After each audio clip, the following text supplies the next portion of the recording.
Hello students, आज हम एक और क्वेश्चन करेंगे मैट्रिक्स का, जो अगेन एग्ज़ाम के पॉइंट ऑफ व्यू से बहुत इम्पॉर्टेंट है। सो आइए देखते हैं।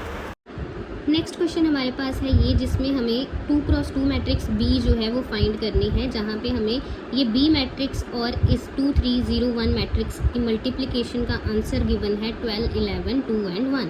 ठीक है, अब यहाँ पे क्या करना है, मैट्रिक्स हमारे पास मिसिंग है। दैट मीन्स अभी हमें ये पता है कि ये मैट्रिक्स क्या है, 2x2 मैट्रिक्स है।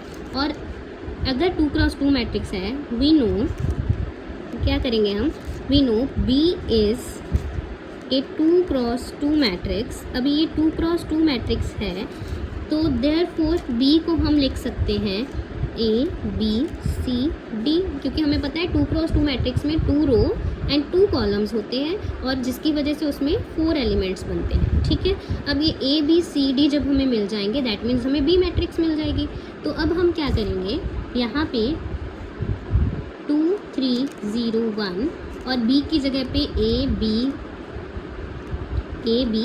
सी डी पुट कर देंगे बी की जगह पे। यहाँ इसका आंसर जो दिया हुआ है वो एज इट इज़ लेके चलेंगे। ठीक है जी, अब यहाँ पे क्या होगा, मल्टीप्लिकेशन इन दोनों की हमें करनी होगी। मल्टीप्लिकेशन हमें पता है कैसे करते हैं। ठीक है, तो 2 into A is 2a, 3 into C, यहाँ प्लस आएगा इन दोनों के बीच में, 3 इंटू सी इज़ 3c। अगर आपको मैट्रिक्स मल्टीप्लिकेशन नहीं आती है तो प्लीज़ मैं बार बार कह रही हूँ, आप पिछली वीडियोस देखिए और अपने डाउट्स क्लियर करके फिर ये वाले क्वेश्चन आपसे होंगे। ठीक है, सो नेक्स्ट क्या है, अब यहाँ पे 1 और 2, 1 2 एलिमेंट मिलेगा फर्स्ट रो सेकेंड कॉलम। सो 2b plus 3d, okay, 0a मतलब 0, 1 इंटू सी इज़ c। अब यहाँ पे 0 इंटू बी क्या हो जाएगा, 0 plus 1 into D is d is equal to 12 11 2 1।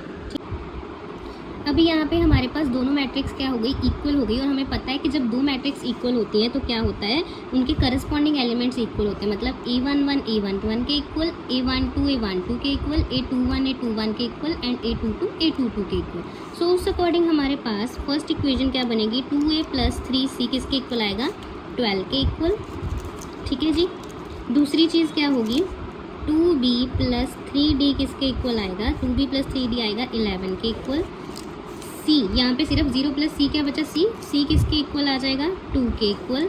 And यहाँ पे 0 प्लस डी क्या बना, डी किसके इक्वल आ जाएगा, 1 के इक्वल। दैट मीन्स हमें डायरेक्टली दो वैल्यूज़ तो मिल गई हैं, C equals to 2 and D equals to 1। अब यहाँ पे हम सी की वैल्यू पुट करेंगे, 2a प्लस 3c की जगह पे आ गया 2 equals to 12, 2a plus 3 into 2 हो गया 6 equals to 12, 2a equals to 12 minus 6 हो जाएगा जब 6 उधर जाएगा। ठीक है, तो यहाँ पे 2a की वैल्यू आ गई 6, दैट मीन्स a की वैल्यू हमारे पास आ गई 3। अब यहाँ पे ये बचा, इसमें से हम अगर इसकी वैल्यू d की वैल्यू इसमें पुट करेंगे इक्वेशन में, तो क्या आ जाएगा, 2b plus 3 into 1 equals to 11, 2b plus 3 equals to 11, 2b equals to 11 minus 3। ठीक है, तो यहाँ पे 2b is equals to 11 minus 3 हमारे पास कितना आ गया, 8, और b की वैल्यू अब हमारे पास 8/2 इज इक्वल्स टू कितनी आ जाएगी, 4। दैट मीन्स b की वैल्यू हमारे पास आ गई 4, c की वैल्यू है 2 एंड d की वैल्यू है 1। मतलब a b c और d चारों वैल्यूज़ हमें मिल गई हैं।